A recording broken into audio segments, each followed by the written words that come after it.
Coming to you from the Lydia Media Studios in the heart of Lewiston, Auburn, it's Lydia's Lunch Bunch, LA's afternoon morning show with Mark, Sarah, and Pam. Welcome back, Sarah. Hi. How are you? I'm okay. Good. Yeah. Good to have you. Yep. We're covering news and events in the greater LA area and talking to the people making a difference in our community. Give us a listen at lydiamediallc.com or wherever you get your podcasts. And feel free to share your comments, questions, or suggestions via email at podcast@lydiamediallc.com. And today's show is brought to you by United Piping, serving residential and commercial customers with new installations and repairs. Call today and schedule your oil and gas boiler cleanings at 754-4556. UPI, the best plumbers around. Also brought to you by Ruper's Beverage and Redemption. When it comes to beer, wine, and spirits, don't botch it, squash it. At 5 locations in Lewiston, Auburn, and Oxford. Learn more at rupersbeverage.com, and remember, the party starts at Ruper's. And we have the privilege and the honor of being joined in studio today by singer, songwriter, and musician Arthur Barnard. How are you, Arthur? I'm great. I'm just so used to being, this is like middle of the day for me. Oh, wow. Middle of the day. There you go. Early All right. Perfect. So you're getting ready to have lunch. That's what you're telling us. Yep. Arthur was featured in the autumn issue of LA Metro Magazine, and we're going to have some live music in studio this morning, which is pretty awesome because, as Arthur knows, every singer loves to perform at 7 o'clock in the morning. Totally.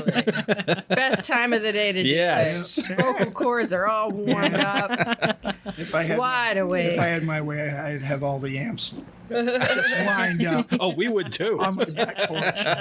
Before we get there, let's take a look at some headlines for Tuesday, February 18th. The Lewiston City Council will meet tonight for a 6 p.m. workshop and a 7 p.m. meeting. Agenda items include a presentation on property tax relief for Lewiston seniors, discussion of a proposed capital improvement plan, and an update from the ad hoc committee on establishing a homeless shelter. The meeting will be broadcast live on the city's YouTube channel. Senator Susan Collins introduced legislation to address the nursing shortage across the nation. The bill would direct the Secretary of Health and Human Services and the Secretary of Labor to review nursing grant programs to find ways to increase faculty at nursing schools. It will also increase pathways for licensed practical nurses to become registered nurses. The Lewiston Public Library welcomed Benjamin Snethen as its new adult services librarian. He brings a wealth of experience from a career working in nonprofit leadership and will focus on reference materials and services for adults and teens. And University of Maine Cooperative Extension 4-H is offering its Ag Ambassador program in March and April. The program is open to all Maine teens ages 14 to 18 and focuses on career exploration in the local food system through farm and production visits around the state. For more information, visit extension.umaine.edu. Want to talk about the weather? I don't know. Well, There's a lot going on out there right It's now. pretty brisk. It's better than the weekend. This past weekend? Yes. I didn't mind it, actually. This coming weekend looks pretty good. Oh, really? Of course you didn't mind it. You just cleared off your car this morning. I helped on Saturday. On Saturday. There's no snow on Saturday. I helped prep things. Gotcha. Today's weather, though. Yeah, let's let it go. I was busy. We have to make up for lost time. Okay. Yeah. I appreciate it. Partly sunny today with a high of 16 and a low of 5. Sunny tomorrow with a high of 27 and a low of 3. Cloudy on Thursday with high temps in the 30s. At least I don't have to read the feels like temps. Oh, yeah. Yeah, because I think today's feels like would be pretty bad. Feels like we should move. Feels like we shouldn't go outside. Feels like I should jump on a plane and go to Florida. You guys are bumming me out. I thought it was sunny and 75. Yeah. What world do you live in? Jimmy Buffett world. Ah, man, that sounds great. That's Let's do right. that instead. In sports, the United States lost to Sweden 2-1, and Canada beat Finland 5-3 in the Four Nations face-off. The U.S. and Canada will play in the title game Thursday night in Boston. Ella Levine's 19 points led the CMCC women's basketball team over Albany College of Pharmacy 78-39.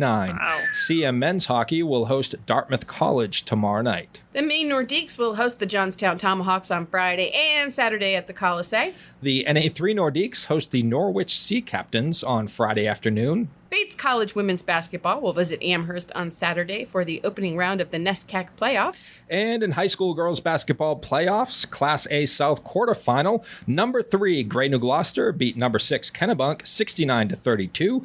In the Class D South quarterfinals, number 3 St. Dom's beat number 6 Temple Academy 57-44. That is your news, weather, and sports. And right now it is time for the podcast segment that is Sweeping the Twin Cities. You'll notice the enthusiasm in Pam's voice because I think excited. Pam knows just about everyone. I think so. In today's FPBs. So excited. I don't even need to look them up. Yeah.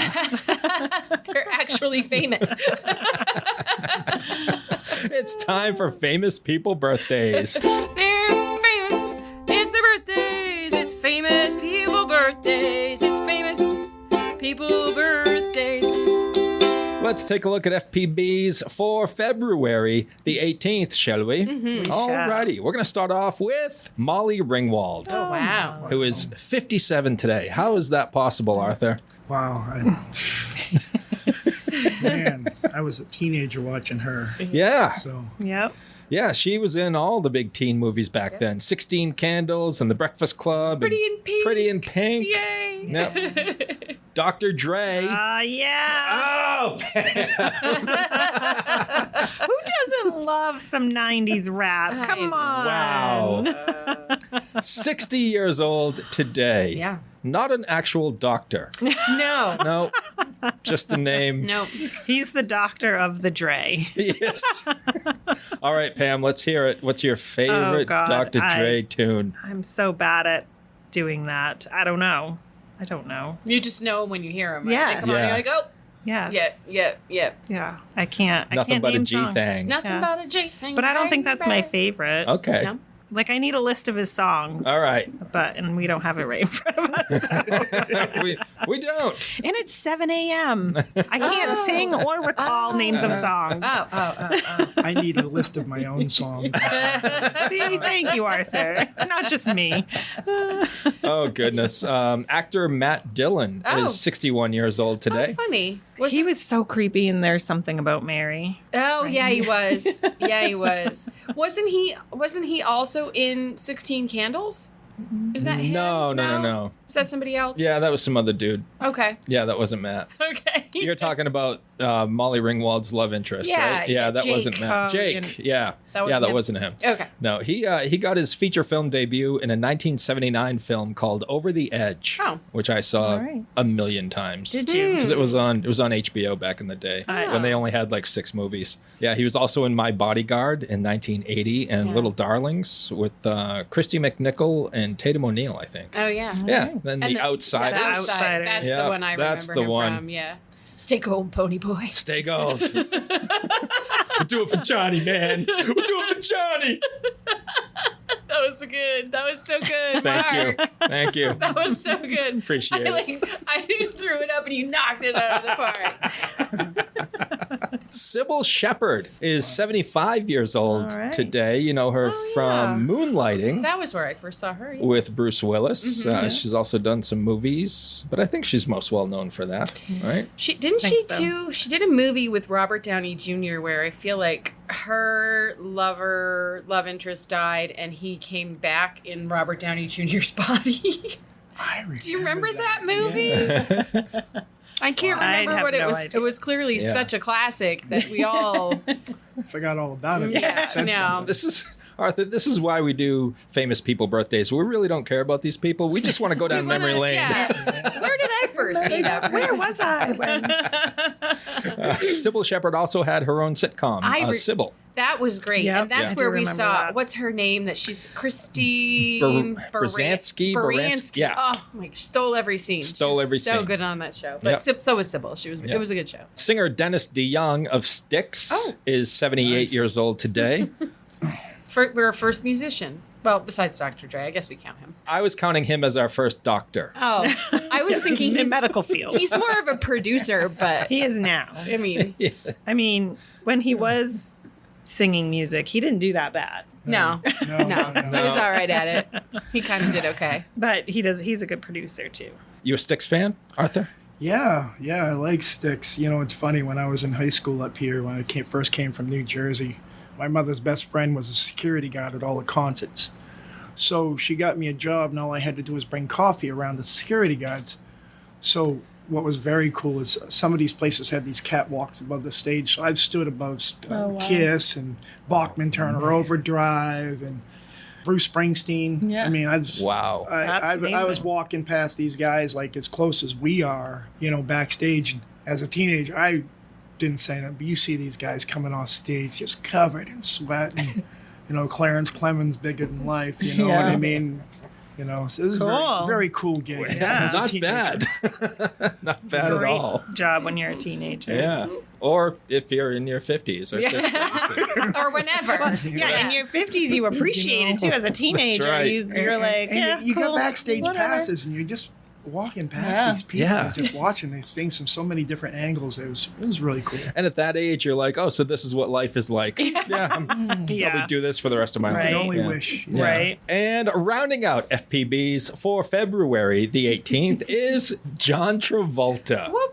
71 years old today. Wow. Is that all? What? What? Where? What? Who? What? Up your nose with a rubber hose. I don't Is this know whether Pulp Fiction? No, it's Welcome Back, Kotter. Yeah, welcome back, Kotter. Yeah. I don't know whether to pull out my disco albums and my 50s set. I know, right? For Saturday Night Fever. Yeah. Grease. Yeah. Grease. I mean, And then later, like, other things that were classics, like Like Pulp Fiction. Pulp Fiction and Get Shorty. Yeah. But then he did Hairspray. Yeah. Did you guys see Hairspray? no. No. He dresses... Was he in the one with Meatloaf that was in it? Because Meatloaf actually did I think a Broadway before he became famous. Oh. Yeah. That's not surprising. But no, this was a movie that they made a while back, 15 years ago or so. But classically, the mother is played by a man in the movie and in the Broadway show. So he was dressed as the main character's mom. Yeah, just in drag, right? And he looked amazing. He did such a good job. Yeah, he's great. He was pretty amazing. I think safe to say that Quentin Tarantino revived his career with Pulp Fiction. Yeah. What a character Vincent Vega was. Right. Man. So crazy. Wow. Yeah, and he also played Robert Shapiro in The People versus O.J. Simpson. Yeah. Wow. Yeah. I just watched most of a documentary about that whole. Whew. Yeah. Yeah. That was quite something. I mean, when that happened, I was like 14. Yeah. So I wasn't really paying attention to Sure. what was really happening. Just Yeah. the white Bronco, right? The- That's all I knew about. Propaganda. And the part of it. glove. Yeah. If the glove doesn't fit, you must have quit. That's all I remember. Yeah. But he was so guilty. Oh, not Travolta. O.J. Oh no, Simpson. O.J. Simpson. Yeah. Yeah. Talking about O.J. Simpson. Yeah. I'm sure they're all guilty of something. Spoiler alert. Spoiler alert. OJ did it. He did do it. If you didn't already know. Yeah. Those are your FP. No, I'm sorry. I was Sarah. just gonna say, I think also John Travolta summers here in Maine. He's a Really? pilot, and he. I flies think his he has a own- home here. Yeah, he flies his own flies plane his here. own plane. Yeah. Wow. Yeah. Yeah. Very cool. I've never seen him though. He's the motley crew of the actors. I'm not sure have that's a their own compliment. Yeah. Yeah. Those are your FPBs for February the 18th. Mark just likes saying February. I do. I only have like 10 more days to do it, so. Ugh, too many. Not because you say it that way, just because February seems to last forever. It does. Yeah, I'm going to make the most of it. Whether you want a sit-down meal or a grab-and-go, Pat's Pizza in Auburn offers delicious sandwiches, pasta, salads, and pizza at family-friendly prices. Pat's Pizza, serving the L.A. area since 1985. Open daily from 11 a.m. to 9 p.m. at 85 Center Street in Auburn. Online at patsauburn.com. Now we shift focus fully to our guest in studio. studio, singer, songwriter, and musician Arthur Barnard. As we mentioned, Arthur is featured in the autumn issue of LA Metro magazine, and I read that story, Arthur, and you have a fascinating life. And I learned a little bit more about you this morning, just in conversation that wasn't in the story. But there's a lot to me. yeah. Well, let's get into it. Did you grow up in New Jersey? Until I was in about the 8th grade, yeah. And, I was a kid in New Jersey. New Jersey was not a great place for me. I mean, my best memory was my dad going to prison, finally, by the time I was 10. And then I told my mother, I just want to get out of here. And we had some cousins who lived in Maine, so I came up here and moved in the little house on the prairie. And which was, from New Jersey, we didn't even have plumbing. They had like you ever seen those primer pumps in a farm field, for cows and stuff? That's what they had in the kitchen sink. Wow. Like I was in complete culture shock. Yeah. And I went to school in Gray. We moved to Gray. All I could think of was a little house on the prairie. The kids were coming to school with farmer jeans on and the work boots and everything. And I'd never seen a classroom full of white kids before. I was lost for the first year. Well, I wasn't really lost. I just was me, you know what I mean? I was different from everybody else. Everybody knew it. Yeah. And I was a street smart kid. You had a lot more life experience than they did at that age. It's funny. You live in these neighborhoods, there might have been 10 white kids up to that point, that I went to school with in New Jersey. Yeah. We lived in East Trenton. I remember meeting somebody up here, back when I got in trouble. They said, oh, that guy's from Trenton. So I went up to talk to him. Of course, I'm whispering. Nobody knows what to think of me at the Maine Country Club in South Wyndham, but that's what I call it. And I went up to this dude, and this white dude, and he says, hey, man, they tell me you're from Trenton. I'm whispering. The guy's looking at me like weird, and I said, yeah. And he says, where are you from in Trenton? I says, East Trenton. He laughed at me. He just literally laughed. Yeah, no way, No way, yeah. He says, where are you from in East Trenton? And I started naming off streets.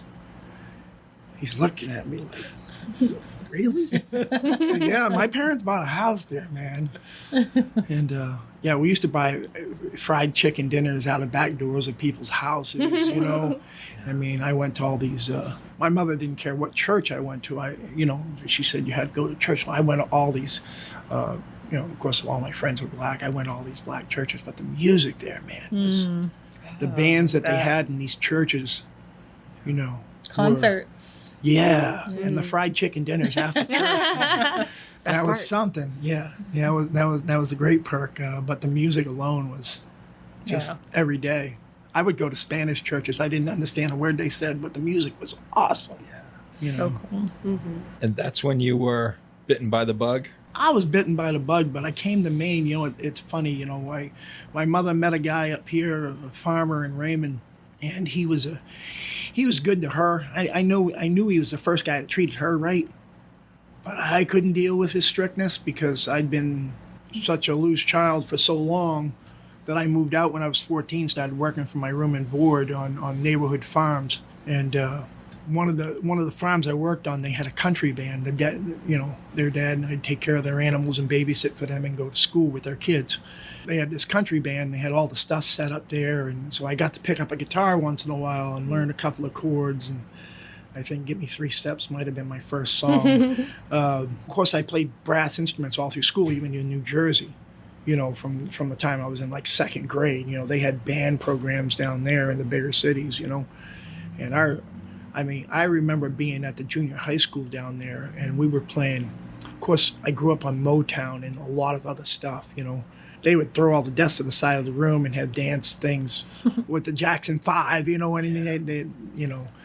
they had so many different things back there. I thought, anyways, I came to Maine and they didn't have anything for our music program until I really got to the high school. And then I was kind of like this universal soldier with them. If they needed the sousaphone for their classical band, I played it. They needed a French horn for a couple of pieces. I picked it up and learned the piece.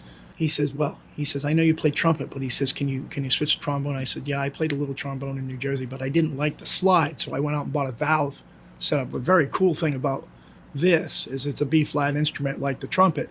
So once I learned how to read the bass clef, if I liked something the trumpet was doing, all I had to do was play the treble clef fingering. You know, it was so cool because you didn't have to think in your head how to transpose it. You know, that's a foreign language to me. I'm like, music is a different You language. know, like I tell kids now when I see somebody playing a flute or something, I tell them, I says, you should pick up an alto sax and get used to the mouthpiece, because the fingering is exactly the same on a flute and an alto sax, because they're both E flat. It's exactly the same. Wow. Same music. You know? I've always said that too.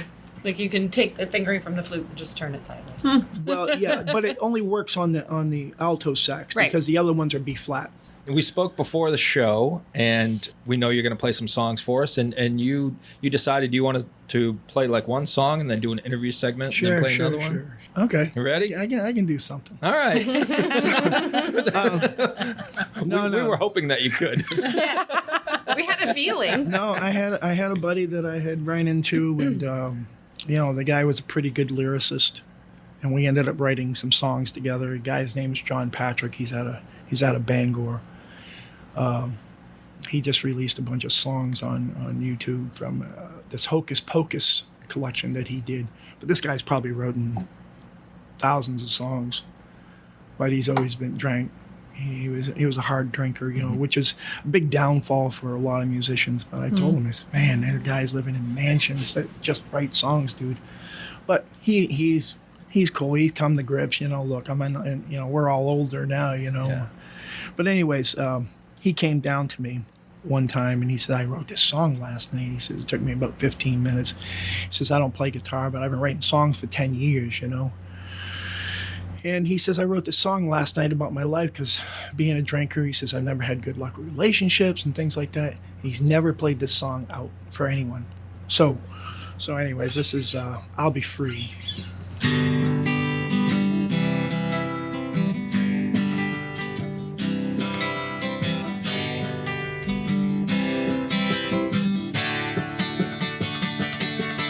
I was walking along on railroad tracks, drinking hard and thinking about the facts, thinking about my life and how I could a lady love me.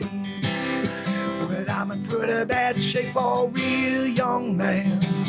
What the hell, I pop another can into drag right now. Someday I'll be free. I'll be free, I'll be free. See this world around me, and I'll be free, I'll be free. You know them colors that are real. I'll be free, I'll be free. Sing this song inside me, and I'll be free. Lord, I'll be free.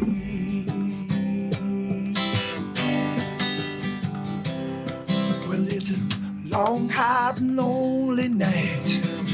I'm okay, but I don't feel right. Memory of a lost love is bringing me pain. You see, the thoughts of her don't go away. No matter what I do or say, I'm just sitting there waiting on the evening train. 'Cause I'll be free, I'll be free. See this world around me, and I'll be free, I'll be free. To know the colors that are real. I'll be free, I'll be free. Sing this song inside me, and I'll be free. Lord, I'll be free. Well, I could run, but I couldn't hide. The grass ain't greener on the other side. I take my stand and fight each and every day. You see, my life's been like the changing tides. I've never won because I've never tried. It's time for me to buckle down and take it all the way. 'Cause I'll be free, I'll be free. See this world around me, and I'll be free, I'll be free. You know the colors that are real. I'll be free, I'll be free. Sing this song inside me, and I'll be Lord, I'll be free. Lord, I'll be free. Lord, I'll be free. Wow. That's great. That is amazing. Never even played it for anyone. Wow. What a great song. That- You know the part in there where he was waiting on the evening train. He would tell me that when he got tired of going to the bars and getting in fights and going to the Penobscot County Jail, we've got a great song about the Penobscot County Jail. I forgot all about it. I just said it. It's actually in a glass case at the Penobscot County Jail because he wrote it there. It's called Fish on Fridays. But anyways, he used to do that a cappella. He decided he would buy what he could afford to drink and he'd walk along the railroad tracks. And when he got tired of walking, he just crashed in the bushes. And this way he wouldn't wake up in jail. But yeah, he was a talented guy. Wow. You know. Yeah, that song is Yeah. is amazing, and, Yep. and you Songs. certainly do it justice. Yeah, for sure. Uh, There's some people that when they start singing, it just hits me, and that happens with you. It's kind of like my pool playing. You know, I play well enough to show that I used to do it. So I guess that's how I feel. I wish I could play like Denny, but you know. Well, don't we all? Right? Yeah. His brother was pretty famous, you know. Denny Burrell. Yeah. Did you know that? No. His brother was a world-class jazz guitarist. I mean, world-class. He played with Chet Atkins and people like that. Chet Atkins was actually on The Tonight Show talking about Denny's brother, Lenny. I forget whether it was Johnny Carson, whoever it was that was on The Tonight Show at the time, asked him, you know, how's it feel to be the greatest guitar player in the world? He says, I don't know. You'd have to ask Lenny, bro. Wow. And this came from Chet Atkins. Wow. Wow. You know, Yeah. yeah. High praise. Yeah, no for doubt. sure. Yeah. Your voice, your singing voice is amazing. Yeah. It's so much feeling in there, and you hear the term gravelly. There is a truck full of gravel. Yeah, that was the after effect. I had a tumor on my vocal cords. Like I said, I lost my voice for 6 years, and then I had those operations. And the guy says, you know, I remember the guy was from England, the Portland doctor that did it, and he said, I don't think you'll ever sing again, but he says you'll be able to talk. I mean, I don't listen to nobody.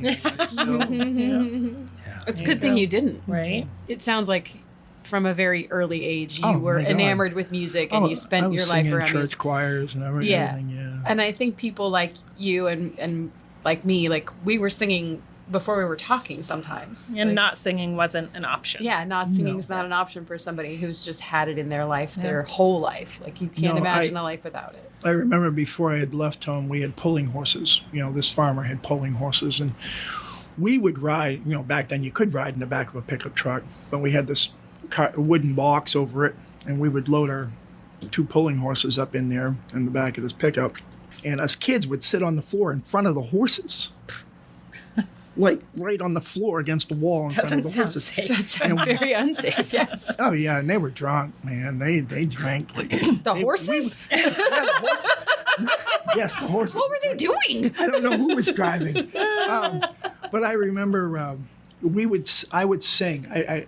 They had music. I mean, this was my first real exposure to country music. You know, when I came up here because that's all they listened to. But I remembered lyrics to 1,000,000 songs. Yeah.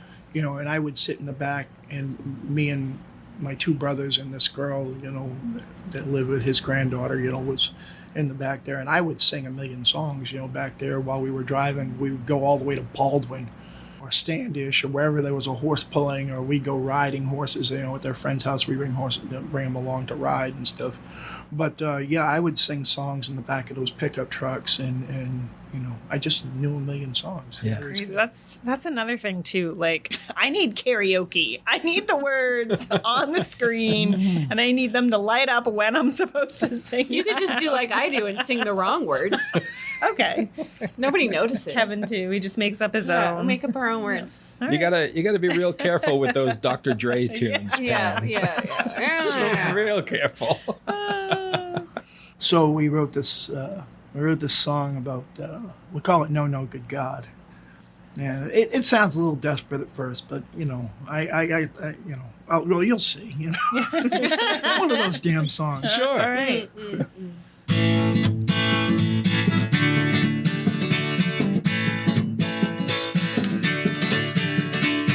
When I woke up this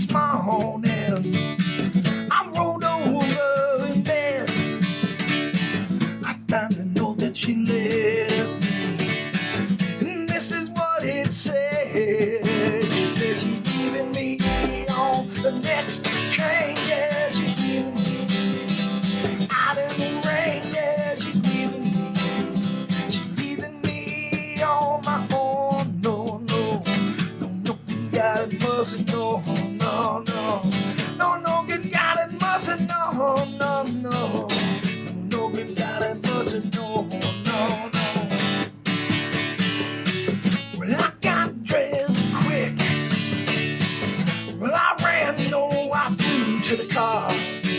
I had to get to my baby. I couldn't let her get far. She ain't leaving me on that next train. She ain't leaving me out in the rain. She ain't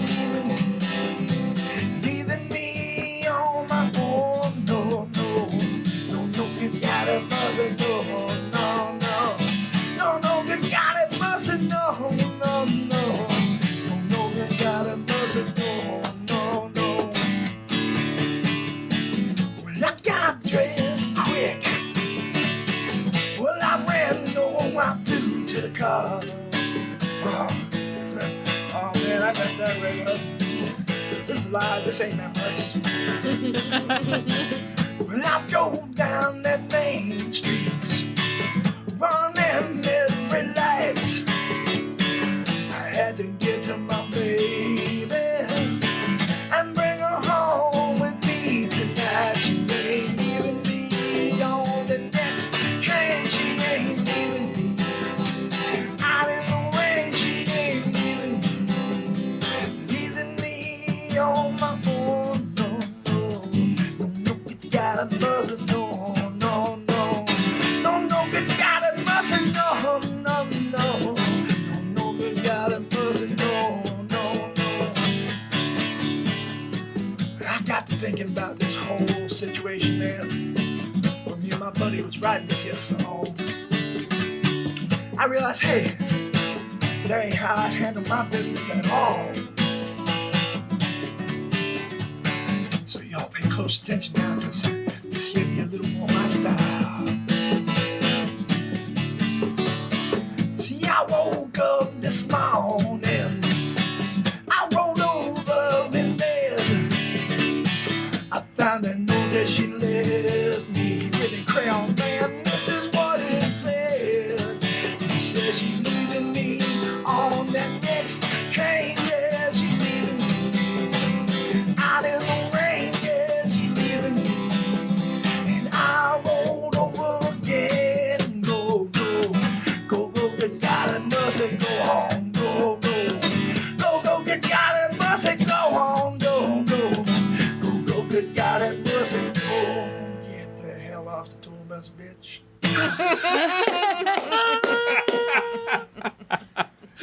Fantastic.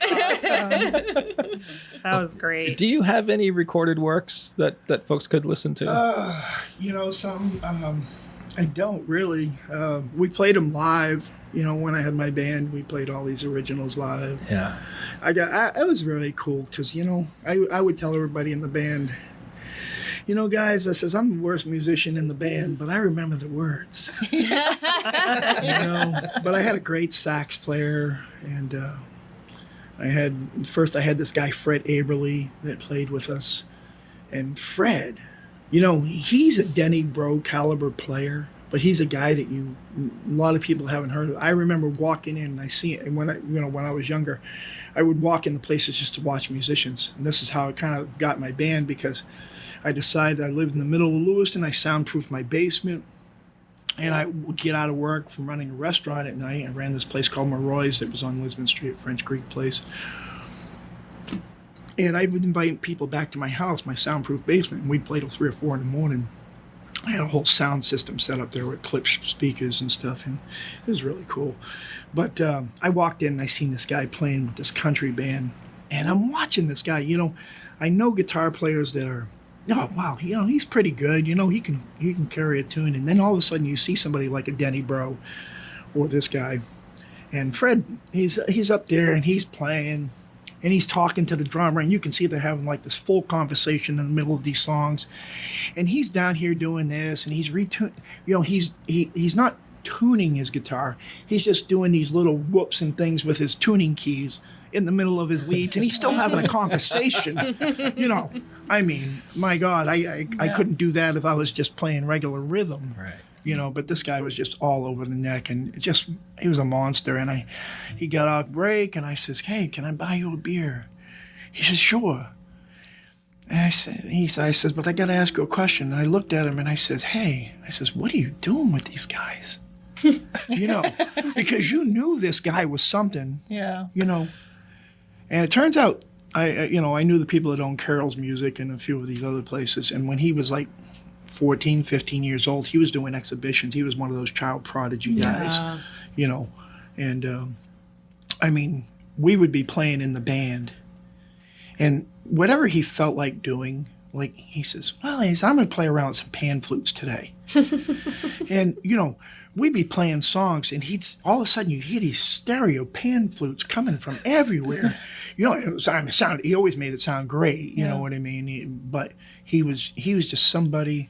He had a CD that he made at his house it was like a full orchestra with bassoons, flutes, violins, all of it. And all of it was him on his guitar.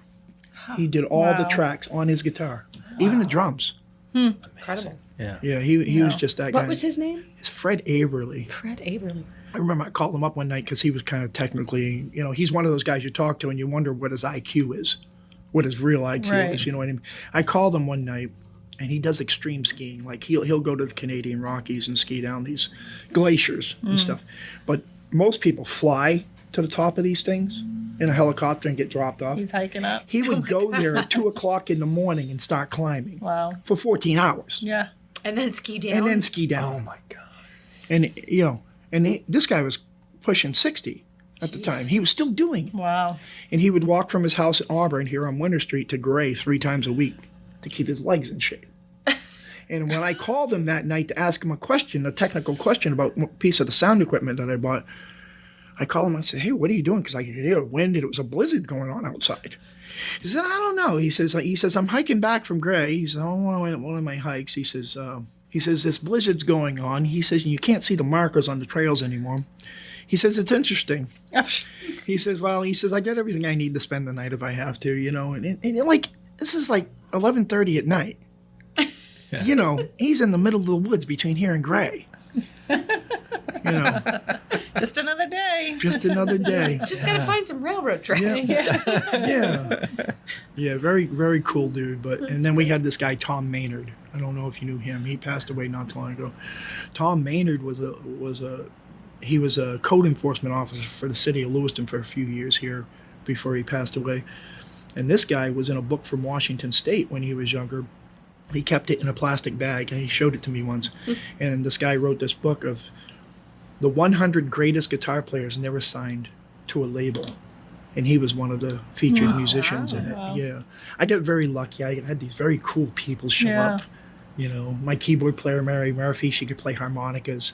She could sing like we would do Rock and Roll by Led Zeppelin. She would nail it. Blondie, it was very cool. And she was a good harmonica player, keyboard player, everything, But if you listen to that recording that I told you about on SoundCloud, 18 Souls, look under Expanding Sky Studios.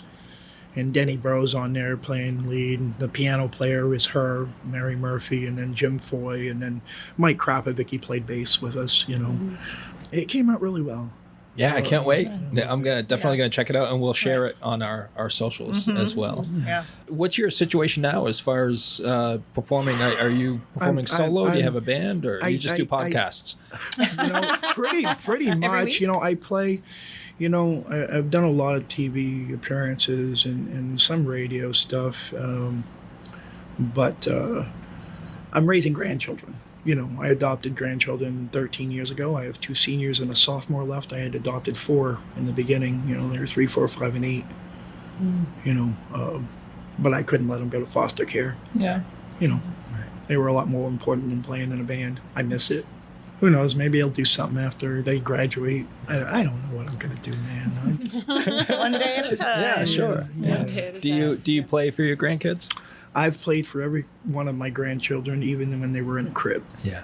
I would go there even when they first came home from the hospital. And then I have all these goofy little songs that I used to play around with. You know, I've written some really goofy things just in my head. I remember one of the waiters I had at the restaurant, you know, this gay dude, very, very Elton John-ish dude. I mean, I have a lot of gay friends, but this guy, he was a hairdresser, of course, and he had the Elton John glasses and the short blonde hair. I could hear all the waiters one day out, you know, peeking in the little diamond windows from the In-N-Out doors, giggling out there. And he comes into the kitchen. He says to me, he says, "Arthur," he says, "I got a really serious question to ask you." I said, "Okay, Michael." So I stop what I'm doing. I can seeing these guys peeking in the window, right? They didn't know how I'd react. And he said, "I want you to promise me something. If you ever decide to be gay, that I could be your first." Oh my God. So it took me half a second to say, "Okay, Michael."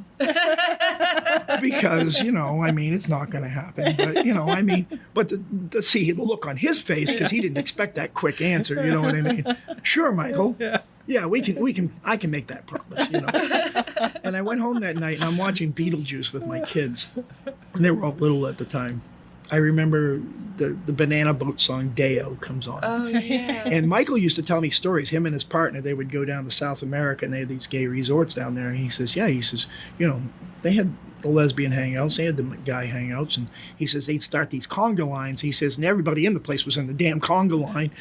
And so I wrote a verse about that. And my kids, man, when they heard this song, they used to make me sing it for all their high school friends. You know, I mean, yeah, it was a funny song, dude. Any recordings of that one kicking around? Is that on your list to play for us tonight? It isn't, you know. Quick excerpt from it.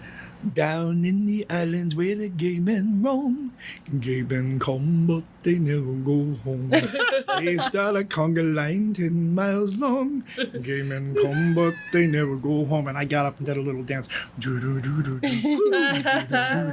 And I went in the next day and I sang it for all the waiters. But you know, that was the song I wrote about his gay resorts. And That's cute. yeah, oh yeah. Yeah. No, that's going to be in my head all day. I know, yeah. Oh, dude, I'll give you a full version before I leave, you know. It's a funny song. It's right up there with Fish on Fridays. Love it. Funny.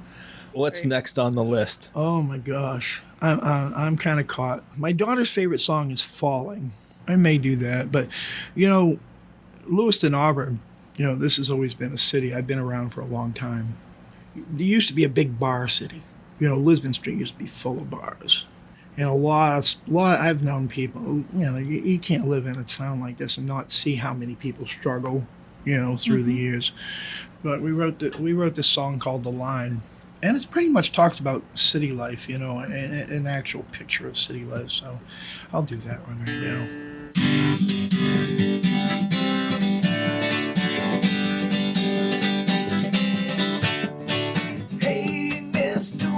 Going so fast, are you afraid that the sun won't last?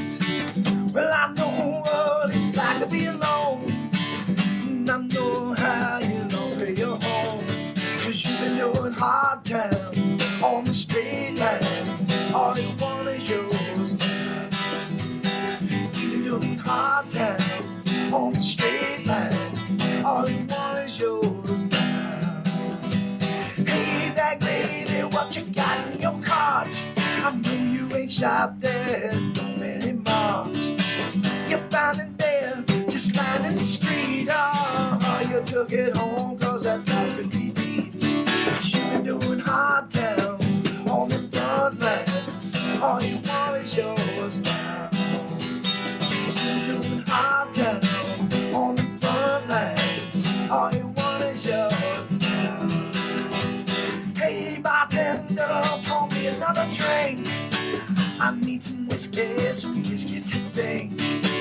I'm out of work, my rent is due quick. Oh, I might as well just get myself sick. 'Cause I've been doing hard time on them sidelines. All I want is mine now.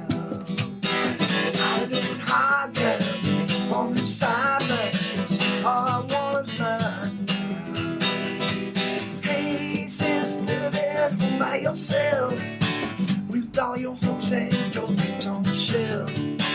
And did you talk to your best friend today? Hey, can you tell her now what did she say?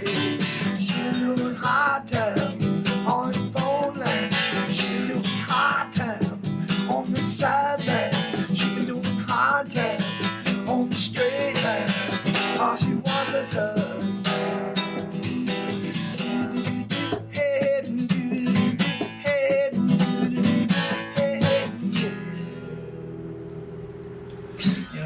That was great. Yeah. We would play that live, but we had, a lot of extra instrumental in there, and give me little short versions of this stuff. So Lisbon Street may have changed as far as all the bars and such, but those lyrics are timeless and unfortunately still relatable. Still relatable? Mm-hmm. Yeah. Yeah. All day, we've tried, most of the songs we tried to, paint pictures of what things would be like or could be like, no, good God, I had to put that punchline on the end of that, the way that song was going, Yeah. That's great. Perfect ending. Yeah. I think it's impressive anytime like talking lyrics are put into a song. Like that's tough. I think that's tough to really keep it in the pocket. I guess it's just been there, what I mean? Yeah. Some days, man, we'd be sitting there. We would go sit down by the river. One time we did this audition for this national talent show. We did a couple of songs, and they asked us to come down and play. My partner, his alcoholism, he got down there and ended up, there were bands from everywhere. They were doing these parts from 7 o'clock in the morning till 11 o'clock at night. It was a marathon. Down there for this national talent show. Anyways, he got drunk in the parking lot and pretty much accosted the owner of the studio that was down there in his drunken stupor. And I took him for a ride up the road and dropped him off at a bar, let him stay there because if he was going to go to jail, that didn't get him off the bar. And I went back and ended up doing one of my own songs. I met a guy that day after I got done playing a song that him and I hadn't worked on together. It was one of the new ones that I wrote, and the guy says, "Well," he says, the guy from when they record you for something like this, they they get you up there, because it's all pre-recorded, so they stop, they check your sound. You like the way your guitar sounds? Is there anything you want? Your vocal. So we get all set up, and I play the song, and the guy from the sound room, he comes running down. He says, "There's somebody that wants to talk to you," And I go into this little room with this guy named Robert Metzger. I never forgot his name. Just an old guy with really wavy white hair and sweatshirt and jeans, And he says, "What's going on with your buddy?" And I told him, I says, "I don't know. He's got kind of a self-destruct mode. He doesn't have enough confidence in what he's doing, but he's very good, I promise you." And he said, "You have other original songs?" And I said, "Yeah." On the way down there, we played at a college campus, which was really interesting. We ended up at this bar, and first thing I did was lock my keys in my car. Oops. And, I got to the point, he went down in, and he's talking, and the place is filling up with all these college kids in upstate New York, We pitched the tent, it was beginning of October, a little chilly, but it wasn't bad. Cheap way down, we didn't have much money. 6 guys come running out. I had my hand wrapped up in my leather jacket, ready to take a small window out. I was done. Yeah. I was done. I drove for 8 hours. I was just done. They got my keys out, and I jumped into this pool tournament, and I wiped everybody out. And I felt bad because they were college kids, so I told the bartender to buy everybody a drink that was in the tournament. That pretty much took most of the money. Yeah. And they said, "Well, we got this big party going on. You guys should come over and play a few songs for us." And I looked at it and says, "Why not? Let's go over." And we played like 2 cover songs that entire night. We had like 67 songs at that point. Wow. And we went over there and played nothing but originals except for, I think we played Gimme 3 Steps and we played Rockin' Me by Steve Miller. But they kept asking us to play these songs over every time a new group. There was a couple hundred people in this room at this college. And then finally, after 3 hours, they said, chill out, and they made us sign autographs for like 45 minutes, dude. Wow. And Wow. they said, we So don't care cool. what happens down there. Yeah. You guys got to come play in the spring. And I looked at him when we left, and I said, dude, because I remember when we were leaving the parking lot, there were a lot of them, they hang out in the parking lot before they go to these things. They're all sit there and talk after they get out of the bar. And yeah, come on over, guys. We'll tell you if you suck or not, I mean, I remember a group of guys saying this to us Yeah. when we were driving out of the parking lot. Come on over, we'll tell you if you suck or not. And then they made a sign. I thought they were joking at first. We're sitting on this couch just chilling because we were kind of tired, Yeah. Now it's like 2:45 in the morning, Yeah. And these people came in and said, can you sign something for us? And I think at the time we called ourselves Decades because it was kind of like, and like the guy said down in Tennessee, that I talked to Metzger, he turned out to be the guy that got Garth Brooks' first recording contract. Wow. And Not bad. we never got to see him again. But it was cool when I found out about him, you know what I mean? Because I know that guy made money hand over fist. But he says, it ain't country. He says, but man, he says, this is the kind of stuff that I can sell. It's good acoustic stuff. Yeah. So that was our closest rub with fame, I guess. Yeah. But yeah, we've had some interesting things over the years, Yeah. But we would be sitting by the riverbank practicing, just someplace down by the river because he slept a lot at the river. He was one of those guys. He was always running from the law. Always had warrants for him. Now he's been like 15 years without any contact with police. Finally in his Yeah. life. You know what I mean? Little peace. But he's pulled his life together. But sometimes it takes people a lifetime to do that. Yeah. When they have those addictions. So. In the 45 to 50 minutes that I've known you, Arthur, I'm pretty confident about two things. You need to record at least one album. At least. At least.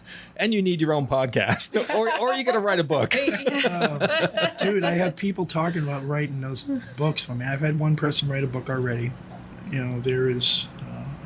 there was a great article in Boston Magazine, and they actually, they're talking about taking it to a screenwriter because there was so many things that she couldn't get in there about my life, And so I says, well, if it goes there, it goes there. I don't care. I said, like people listening right now, they don't really know who I am. I mean, my son was killed in the mass shooting. I was there till less than 5 minutes before it happened, I think. Because I thought it was like 8 minutes, because, in that kind of trauma or mental trauma that you go through, you kind of lose track of time. But we drove from the pool hall to where I pulled over, and it only took us 3 minutes to get there when I got the call saying there was a live shooter, So,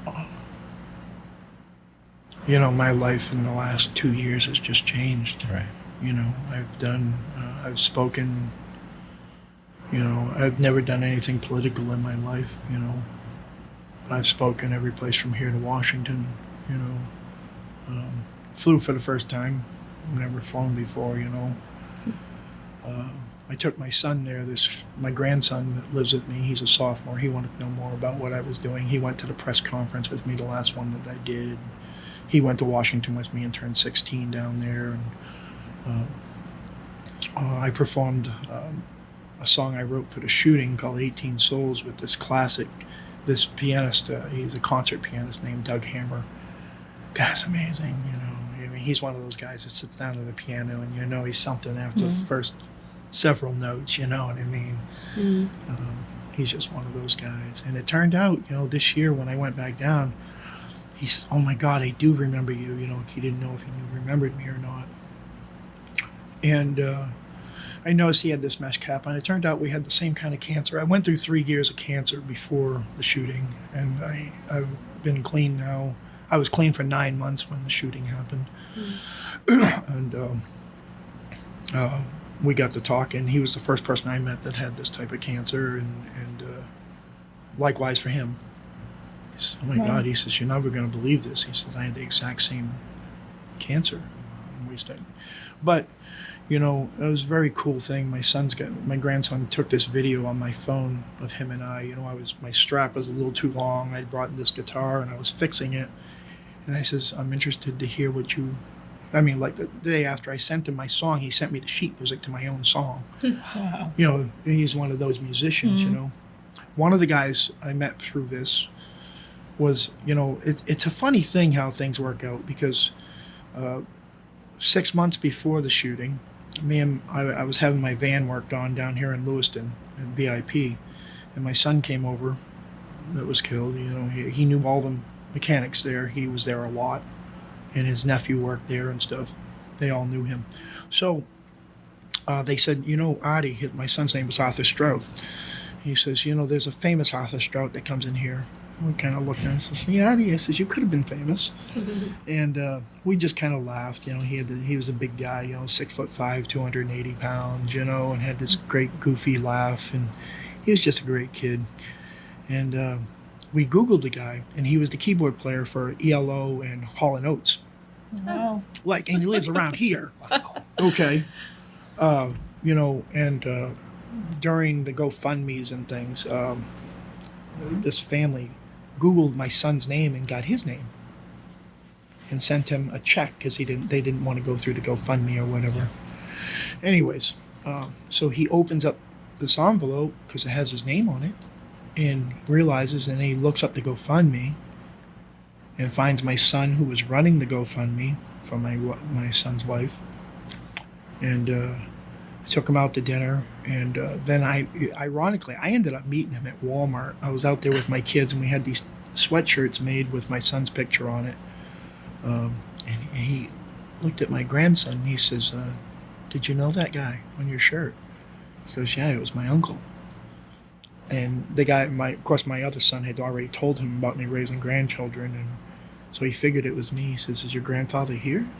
I said, yeah. And they called me back. He said, this guy wants to meet you. And I go back and I talk to him for like 30 or 40 seconds before I really realize who he is. You know? Yeah. So, oh my God, dude, you're Arthur. And he says, you too. My name's Arthur, you know.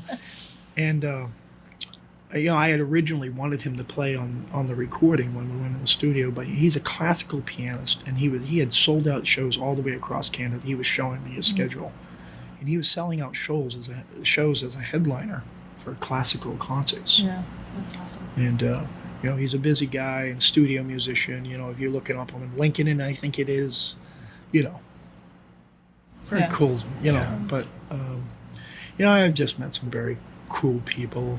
You know, so, but you know, it's a tough way to start meeting people again. Of course, yeah. You know, and now we're at the end of this thing, raising grandchildren. I don't know what I'm doing after that. I've been raising kids my entire life. I have 20 grandchildren. I raised 7 kids. I've got my 4th great-grandchild on the way. Wow. You know, but every single one of my kids, I played for them in their crib. Yeah. You know, so. Well, we know what you can do. You can record an album. Please. You could start a band with all those kids. Yeah, I wish more of them. I only have 1 grandchild out of all those people. But you know what I'm doing is I'm buying one really nice guitar. Like, for instance, this guitar right here is built by a guy named Denny Zager. Now, way back, there was a song called In the Year 2525. Oh, yeah. All right. It's still to this day the biggest one-hit wonder. You know, one of those one-hit wonders. He started the guitar building company in Lincoln, Nebraska that still hand make all their guitars. This is one of his guitars. And, you know, I'm buying one really nice guitar for each one of my kids. And the deal is that if a child comes up through in the family that really plays, that's who I want one of these guitars to go to. You know. Makes sense. And Pass it on. They're really Sure. great guitars. Yeah. The 3 that I have are really nice. Yeah. And this one, by chance, you know, like the electronics that they put in this by Fishman, you can open it up and it's got a USB port. I haven't done it yet because I'm not computer savvy. I'm stupid with computers, you know. But you can go to their website, and they have literally 10,000 different famous recordings of acoustic guitars, and you can download 4 of them right into your guitar. Oh, wow. And plug it in. So How crazy. cool is that? You know what I That's mean? pretty neat. But just one of those things. That's the plan for the family, anyways. Thank you for sharing that. Yeah. But anyways, I have 1 or 2 more songs. I think I'm going to save 18 souls for last. Okay. All right, because that's the toughest one by far. But my daughter, this guy that I told you writes songs with me, he had asked me if I had a rhythm, but I never had lyrics to. And the song's called Fallen. Every time I'm at my daughter's house, she runs a company over here called Support Solutions. Mm-hmm. I think the owner is the only one above her. She's a great kid. She's actually my boss because I take care of an adult also through that company. Mm-hmm. So technically, my daughter's my boss on my other income. She's awesome. She's an amazing kid. She loves this song, and it's called Falling.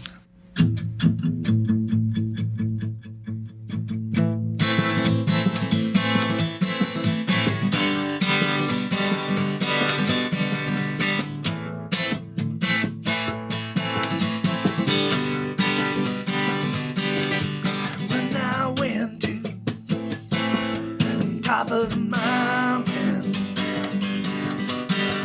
to see all little man could see. And when I got to the top of that mountain, I saw a laugh looking back at me. 'Cause I was falling, falling, falling. Falling, falling away. Falling, falling, falling, falling away. Falling away.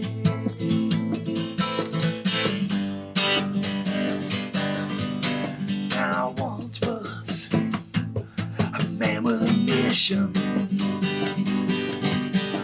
to be all that a man could be. But now I'm just a man with a vision, and I see life's true misery. I was falling, falling, falling, falling, falling away. Falling, falling, falling, falling away. Falling away.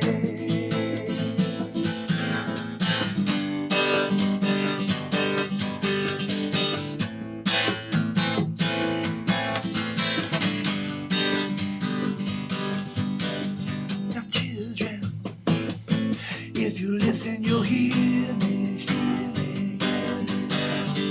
I have been there before. Too much sighing, filling your mind up. Too damn many places to run, too damn many doors. Stop you falling, falling, falling, falling, falling away. Falling, falling, falling, falling away. Falling away. Falling away. Falling away. Falling away. Now your life, it's like a boat on the water. Gotta sail out a rocky sea to find that sandy shore. Tied to an anchor of heartache. It's a fight to a bittersweet end to survive that storm. Stop you falling, falling, falling, falling, falling away. Falling, falling, falling, falling away. Falling away. Falling away. Falling away. Falling away. Falling away. Wow. Powerful stuff. Yeah. Just amazing. I could listen to you all day. Yeah. Locally owned and locally focused, Lydia Media celebrates the heart of the greater Lewiston Auburn area through 2 magazines, Uncle Andy's Digest and LA Metro Magazine, and the new Lydia's Lunch Bunch podcast. Each production shines a positive light on local businesses, nonprofits, events, and individuals making a difference in our community. Keep your advertising dollars local and position your business in front of your target audience with Lydia Media. Learn more at lydiamediallc.com. Mike Krapavicki actually recorded this song in his little studio at his home one time. Like, he bought some new recording equipment. He lived right across the street from me on Elm Street in Lewiston. Yeah. He comes over one day. He says, "Hey," he says, "can you get some musicians over here, man?" He says, "I got some new stuff." He's recording equipment. He says, "I just need to try it out." He did this whole demo for me and my band, and when we played, I think we played everything from Rockstar by Nickelback. Then we did 2 originals on it. We did Falling, and I don't even remember what the other song was, really. He did like a 10-song thing right there in my living room, and it came out amazing, man. Oh. It really did. Yeah, Mike's a talented dude. He sure is. Yeah, He he's gets smart. so He's smart. excited and amped up about Yeah. music. He's a good Passionate. dude. Yes. Yeah. I keep trying to get down. He wants me to come to his open mic. I go there sometimes, but it's weird.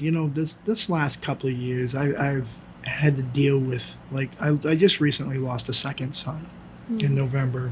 Actually, right behind this place in the woods right here. I had a son who was an addict.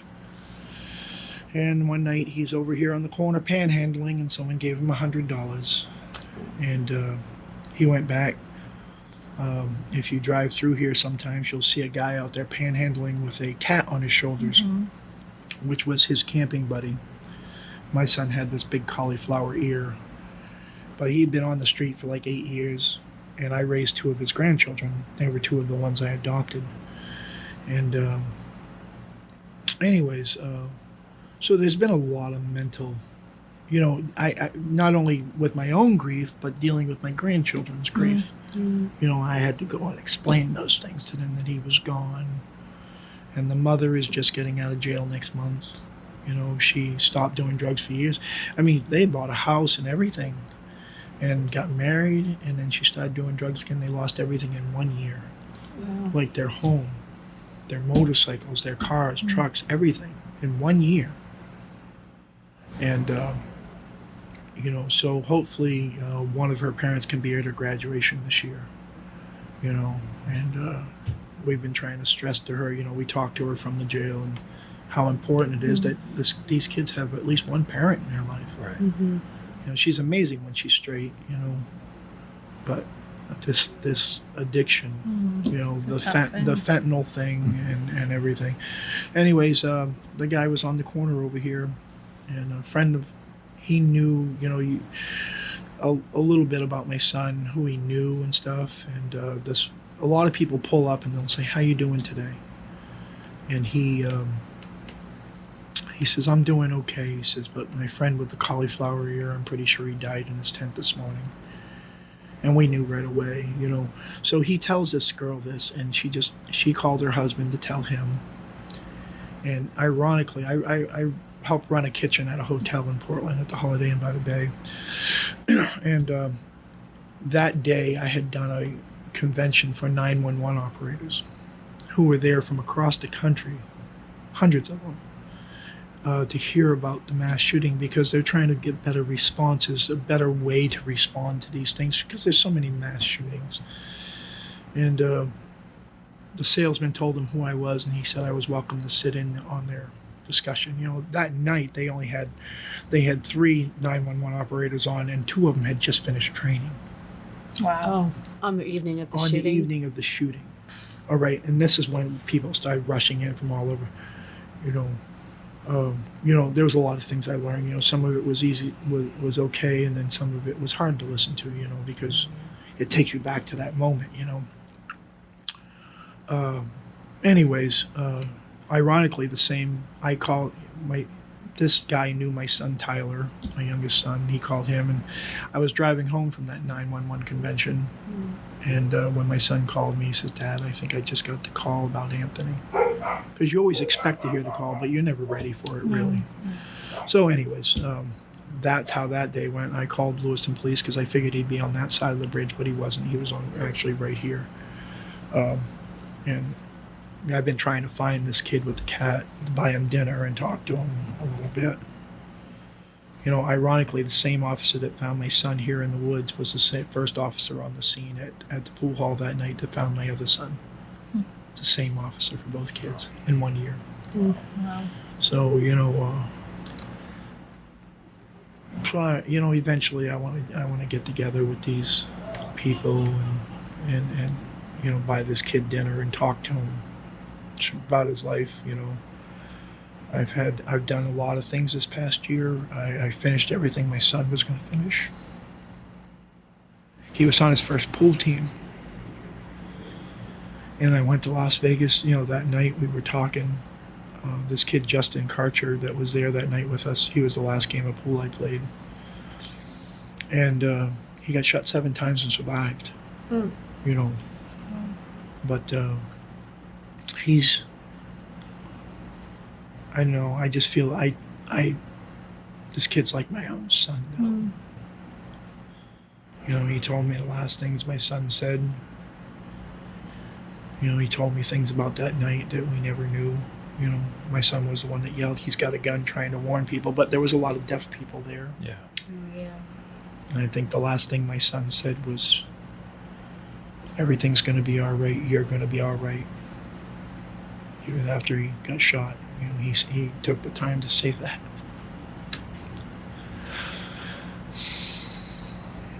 It's a tough thing. But I got home when I finally picked up my guitar again, plugged my guitar in December, and I had just gotten back from Washington. I flew down there. I met all the families from mass shootings across the country, most of them. All the Uvalde families, Sandy Hook kids. A guy named Fred Gutenberg, who has this amazing foundation called Orange Ribbons for Jamie. His daughter was killed in the Parkland school shooting. All these stories, I went to a baseball game to throw out the first pitch. And I remember being on the field with these 4 people from Maine. A trauma surgeon, Nicole Palmer from Maine Gun Safety, and Gabby Gifford. And she was out there on the field.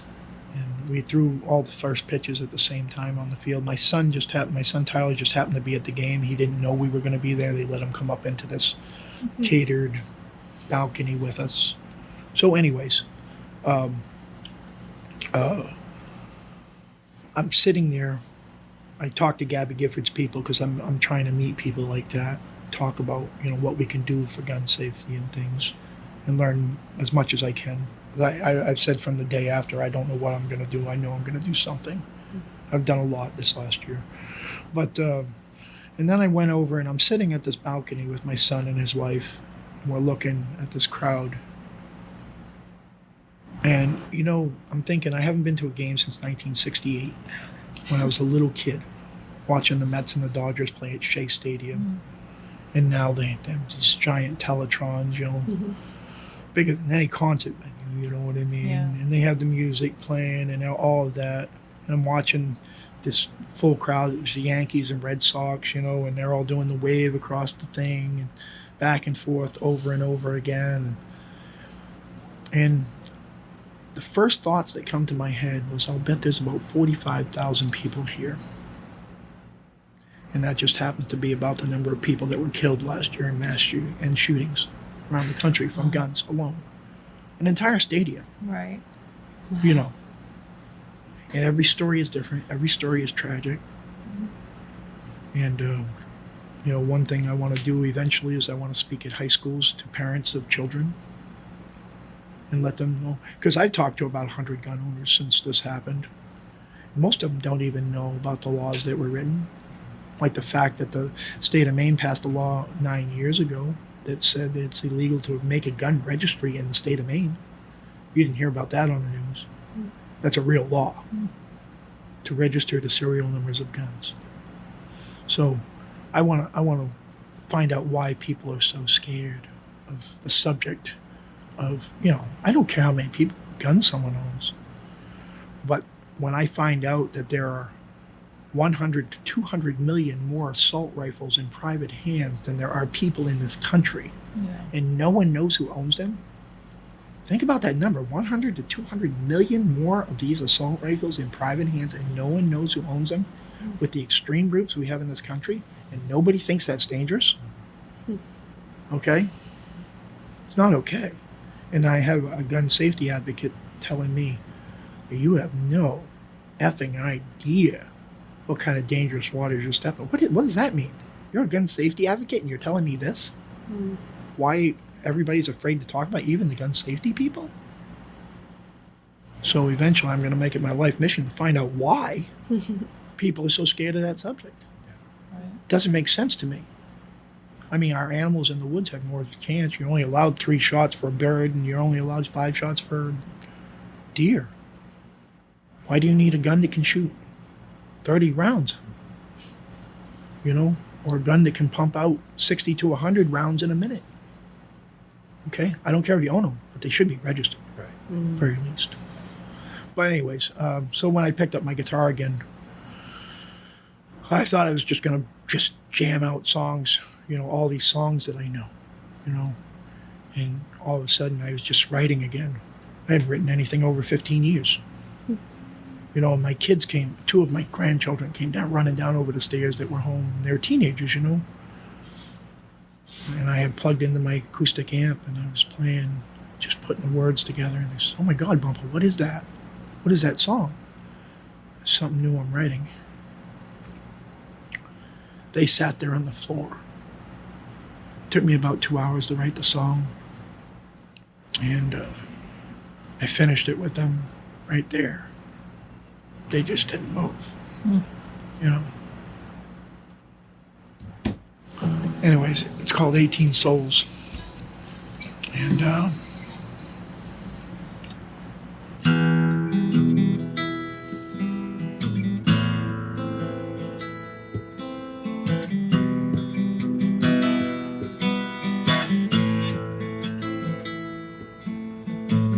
seems like just yesterday, driving myself downtown, was taking care of some business, wondering if you was around. Then you called me up and said, "Dad, do you have time to shoot a few good games and tell me what's on your mind?" First I thought I was too damn tired, didn't know if I could. Then I said, "Hell, why not?" 'Cause it was so understood. These were the best times that we shared our souls, talking about kids and night and what was making us so. How was I to know this day would change our lives?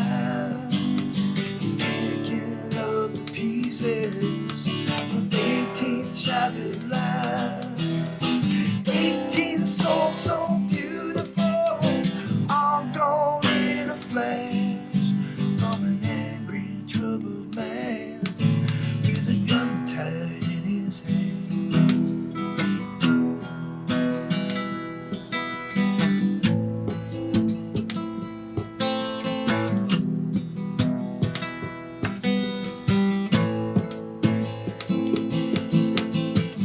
I remember that day, it's all so crystal clear. People laughing and drinking and silent, all without any fear. Was a mama chasing her baby, saying how sorry she was. Your little girl's not gonna bother me, I got 20 grandchildren love. I was so glad to hear you were both okay. Just a tiny little blood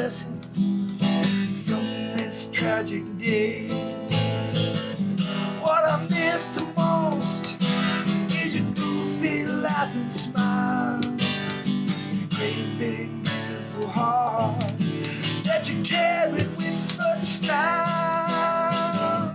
How are we to know this day would change our lives? Be picking up the pieces from 18 shattered lives, 18 souls so beautiful, all gone in a flash, like rubble. They're just memories and heartaches that will last.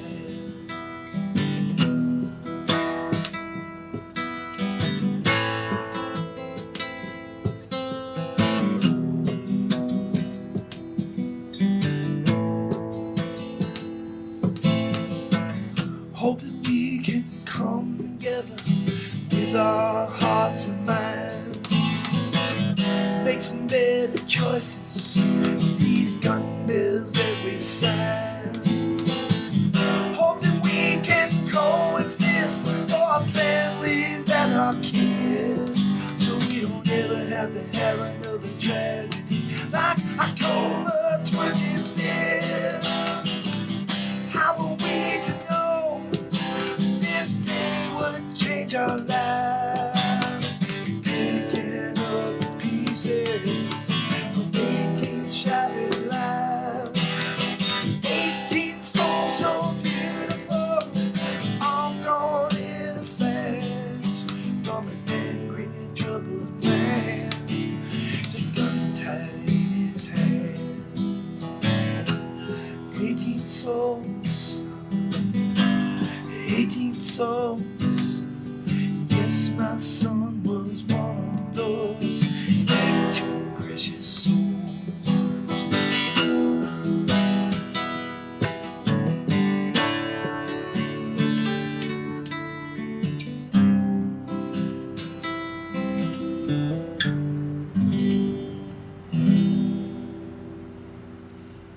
Thank you, Arthur. Amazing. You know, I was saying the other day, you know, when I see, I made a lot of friends, you know. I remember walking out of the vigil. I didn't know that first time that I flew to Washington it was going to be the National Vigil on Gun Violence when I met all those people. And meeting all these people, and I remember I didn't make it through the whole service. There's a candlelight vigil at the end of it. And I remember walking out, standing in this foyer, and I grabbed my coat from the coat rack, and I had just gotten it on, and I just needed to get some air. That's one of the things they have there is, and like I said, I want to speak at schools. They had these big video screens, and across the video screen you would see all these people that were killed in the last few years, you know, children from schools and things, where they were killed, what their name was. And as I'm standing in the foyer, this guy Javier Cazares from Uvalde, who lost his daughter,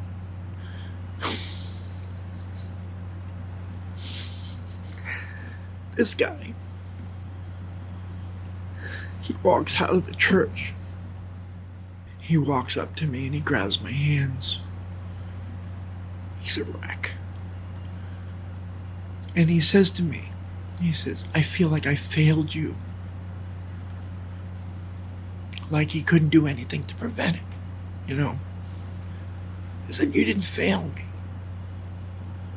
We have a system that's gotten careless. We have people that we've trusted in government. This is one of the things I said one day when I spoke. You know, we vote for people. Because I told everybody there that first time I spoke on January 3rd, there were all these gun rights people there and all these, you know, anti-gun people there. I'm not anti-gun, I'm anti-gun violence. There's a difference. And I says, you know who's the fault? You know, we're all here for the same reason. You know, they're blaming everybody. You know, the army, you know, for not taking his guns, the police for not taking his guns. You know, the truth of the matter is 10 minutes after he took his guns, He could have gone to any parking lot in the state of Maine and bought a gun off of Facebook or Craigslist or anything, and no one would have ever questioned this guy with military ID who was a weapons expert without even knowing his mental capacity. I says, you know what else is to blame? I says, everybody in this room. There were 1,000 people in that room that day at the Capitol, in the Hall of Flags. And I says, you know who else is to blame? Everybody here. Everybody in back of me. Everybody right here. I'm sorry. I'm beating on the microphones here. And everybody across this country. Because what's happened here is we voted for people. We put them in office and we trusted them to do their jobs. If we go to work, we do the best jobs. I've told my kids, I don't care what you do for a living, just be the best at it. You know? You do that, you're going to be okay. I says, and these politicians now have done so many things that we don't even know about. We set it and forget it like an old Ron Popeil commercial for these kitchen gadgets, you know what I mean? Mm. And we don't pay attention to what they're doing. And that's why we're here today. So we need to know what our politicians are doing. We need to start paying attention. And now we have politicians in office that are more afraid of losing their jobs than they are of doing the right thing. And it's really evident. Right. So, you know, there are people out here, and you know, doesn't matter what's going on. I'm not looking to take anybody's guns away, but I am looking to do the right thing and make it safer. I mean, we just need to be better. Yeah. You know, none of us really knows exactly what that looks like. But one of the things, worth a try, the right? video that I mentioned with all those pictures, I called them up, people at Newtown Alliance and Fred in Florida, and I said to them, you know who needs to see these pictures? I says, the general public. It's nice that we have this and we do this big remembrance thing. But when I do my speaking thing, 2 things I want. I want the Second Amendment across the stage, because anybody who's ever read it, it's only 3 or 4 paragraphs. All right. And when that was written in 1792, if you would have told someone in 1792 we would have guns that could shoot between 50 and 100 bullets in a minute, they would have looked at you and driven you out of their village or wherever the hell you were living like a crazy person. All right. And there's nothing there that says we don't have to be responsible. We were loading lead balls and muskets back then, you know. So the argument about the Second Amendment, okay, yeah. But all we had then were militias. Now we have the Army, Navy, Air Force, Marines, and all of it. Okay. We have little gun groups who are eccentric. We need to watch out for those people. Right. You know. Mm-hmm. So, anyways, this is my life now. You know, I mean, my life has been, I was hitchhiking up and down the East Coast at 14 years old. All right, because they told me they were going to put me in a home if I didn't go home. So I just grabbed a backpack and I started heading. I worked in labor camps. I knew I was a street smart kid. I knew where to find a soup kitchen. I've never been without a job. I finished school. People's childhoods don't have to dictate what their adulthood is. Mm-hmm. Many people will, oh my God, my childhood was so horrible. Look, dude, my grandchildren tried to put that on why they couldn't live with their parents. And I had to sit down and give them a reality check on what a real nightmare of a childhood was. I remember being 6, 7, 8 years old and saying, I wonder what it's like to be living in a normal home. Even at that age, saying that if I ever had kids, they were never going to know what my life is now. Mm. All right? Yeah. You grow up, you make mistakes, you deal with them, you carry on. But I have a great family of kids. Like I said, 20 grandchildren, my 4th great-grandchild on the way. And I've been very lucky. I've had a... Not just luck. You've made that luck, quote unquote. Yeah. Yeah, you have to. You have to. Decisions. You have to know that you can do better. Yeah. And, you know, if you keep that attitude that you can do better, you know, that's what you got to chase. Yeah. I think you're an incredible person, Arthur. I just, I think ironically they turned the pool hall into a warming shelter now. Yeah. I had to go over there. I took a tour of the place and I told them who I was. And then I told them who my son was. And they all knew my son, because he'd been on Yeah. the street for 8 years, But he had 2 grandchildren now, you know what I mean? He's 40 years old. And I tried to tell him, I says, man, your kids miss you. They just can't handle you being like this. And, I'm the one who's dealt with all the anger over the years, why their parents, why the drugs are more important than them. It takes something special to pull these people out of this. Mm-hmm. Yeah. And like I said, I don't know what doors are going to open for me, but I know I'm going to be doing some things in my life. I have a big thing to fill now, So, and I've had politicians, I've told them, I says, we didn't really do that great this past year, Here, I'll give you an example. And there's this one lady that I spoke with. She's a legislator. Her name's Peggy Rotundo. And I had great conversations with her. But we passed this law, because we made the concerns about people being able to buy guns without background checks, private sales, Oh, we're going to fix that. Yeah, you know what they did? They passed a law, all right, but it says for advertised private sales. So now everybody can just call each other on Facebook or Messenger Right. or whatever the case is. Oh, it's okay. We're trying the guns out on Bubba's farm in Jay, and there's no advertisement, so there's no background checks. They gave them like a giant hole in the fence, which is ridiculous. Either fix the hole or why bother? Yeah. And I seen them at a graduation that my son would have gone to. One of them was very taken back, like, oh my God, you're just not happy. No, because I'm not even a lawmaker, but I know, going back to what I say about being the best at your job, if you're going to be a lawmaker, read the language in the law. All right, does this change anything? It didn't. It was useless to take to the table. And she came to me, she's retiring, and she said to me at a different graduation, no, actually at the commensurate, the 1 year commensurate thing at the Coliseum that they had. And she says, and I told them that day at the graduation, I says, don't worry, I'm going to be there to make you accountable for your mistakes. I never read a law before in my life until this past year. Anyways, she grabbed me by my hands at this commensurate. She's the only one who talked to me. With all the politicians, they've all met with me. She says, you're right not to leave us alone. This is coming from one of them. Yeah. She says, you say your piece, let us know. Everybody's got to hear it.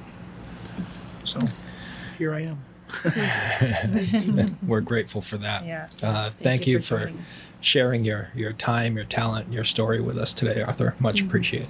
Absolutely. Thank you for hearing me. You know what I mean? It's, I've met some really interesting people over the last couple of years. I've met a lot of people in my life. I know a lot of people. I mean, it's amazing how many people I know. And now I know people from across the country. And slowly but surely I'm just pulling more people in, and we'll see what life has to hold for me. So, yeah. Thank you.